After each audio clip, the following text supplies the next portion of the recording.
बिस्मिल्लाहिर्रहमानिर्रहीम। अस्सलाम वालेकुम। बेटा जी, सेवन्थ क्लास की साइंस का चैप्टर नंबर 3 हम पढ़ रहे हैं। आज जो टॉपिक हम डिस्कस करेंगे वो है kinds of pollination. Kinds of pollination से पहले हमने पोलिनेशन के बारे में पढ़ा था। मुझे उम्मीद है कि आपको वो बात अगर अच्छे तरीके से समझ आ गई तो आने वाले जो टॉपिक्स हैं वो अच्छे तरीके से आपको समझ आ जाएंगे, आपके लिए बहुत आसानी होगी उनको समझने में। काइंड्स ऑफ पोलिनेशन में हमें बताया ये जा रहा है कि there are two kinds of pollination, यानी जो पोलिनेशन है वो दो तरह की होती है। एक होती है सेल्फ पोलिनेशन और दूसरी होती है क्रॉस पोलिनेशन। अब यहाँ पे हमें मज़ीद इसके बारे में बताया है कि सेल्फ पोलिनेशन क्या होती है और क्रॉस पोलिनेशन क्या होती है।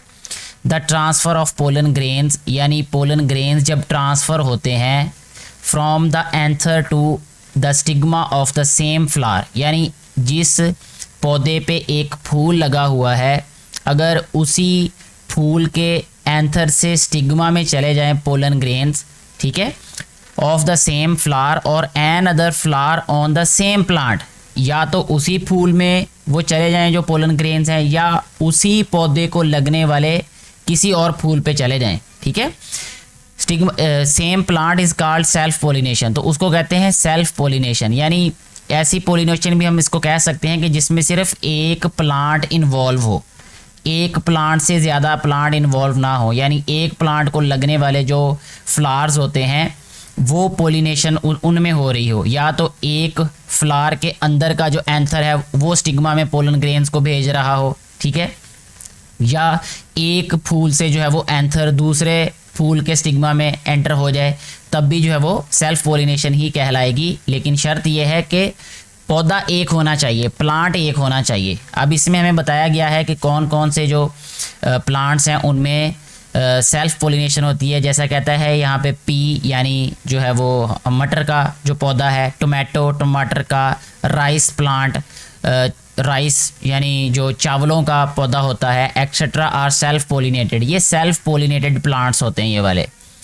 The transfer of pollen grains from the anther of a flower, और दूसरे टाइप की जो पोलिनेशन है उसमें क्या होता है कि जो पोलन ग्रेन्स होते हैं वो एक फूल के एंथर से ट्रांसफ़र होते हैं किसी और पौधे के फूल के स्टिग्मा तक, ठीक है, to the stigma of a flower on another plant, यानी किसी और पौधे का जो फ्लावर होगा उसके स्टिग्मा पे ट्रांसफ़र होके पोलिनेशन अगर होती है तो उसको हम कहेंगे cross pollination. Of the same kind is called cross pollination, यानी होगा उसी तरह का पौधा, यानी अगर गुलाब है तो गुलाब होगा, ठीक है ना। अगर जो है वो जैसे नीचे हमें मिसालें दी गई हैं यहाँ पे, पॉपुलर का है, विलो है, एप्पल है तो एप्पल का ही जो है वो दूसरा पौधा होना चाहिए। पपैया है, पपाया तो उसका दूसरा पौधा भी पपाया का ही होना चाहिए, फिर ही क्रॉस पोलिनेशन होगी, यानी काइंड सेम होनी चाहिए उनकी।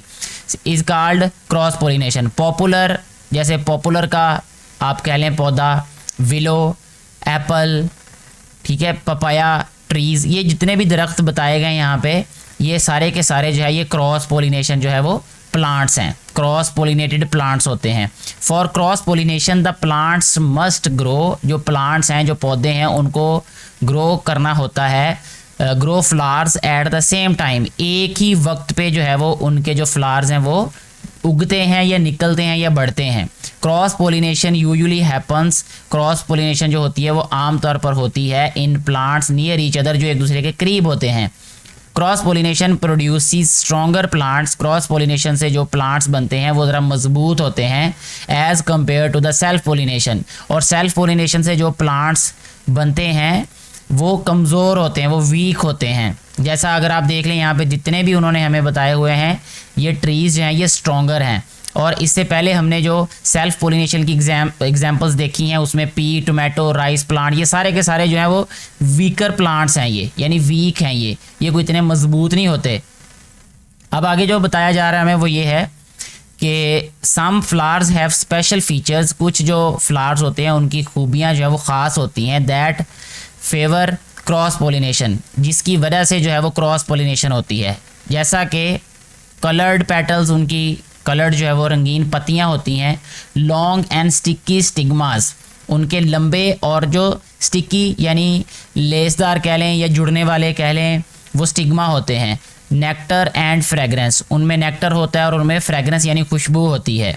नेक्टर रस को कहते हैं, या रसदार होते हैं वो, या उनमें रस होता है। इसके बाद extend your thinking, what helps the pollen grains to stay on the tip of the style after they land there. जब पोलन ग्रेन्स किसी भी स्टाइल के ऊपर जो लैंड करते हैं या गिरते हैं, तो कौन सी ऐसी चीज़ है जो उनको नीचे गिरने से बचाती है, या वो नीचे नहीं गिरते या वहाँ पे जुड़े रहते हैं। तो यहाँ मैं बता दिया ऊपरी लाइन में कि जो स्टिकी स्टिग्मास होते हैं ना, उन प्लांट्स पे, उन ट्रीज़ पे, प्लांट्स ही कहेंगे हम उन पे या ट्रीज़ कहेंगे उनको, तो उनमें स्टिकी स्टिग्मास जो होते हैं उनके फ्लावर्स पे, वो उनको जो है वो जोड़ लेते हैं, स्टिक कर लेते हैं, जो भी पोलन ग्रेन्स उनके ऊपर स्टाइल के ऊपर गिरते हैं। तो इसके साथ ही हमारा ये जो सेकंड टॉपिक था ये भी कंप्लीट हो जाता है। मुझे उम्मीद है कि आपको ये बातें समझ आ चुकी होंगी। किसी भी कन्फ्यूजन की सूरत में आप नीचे कमेंट करके पूछ सकते हैं। Thank you very much.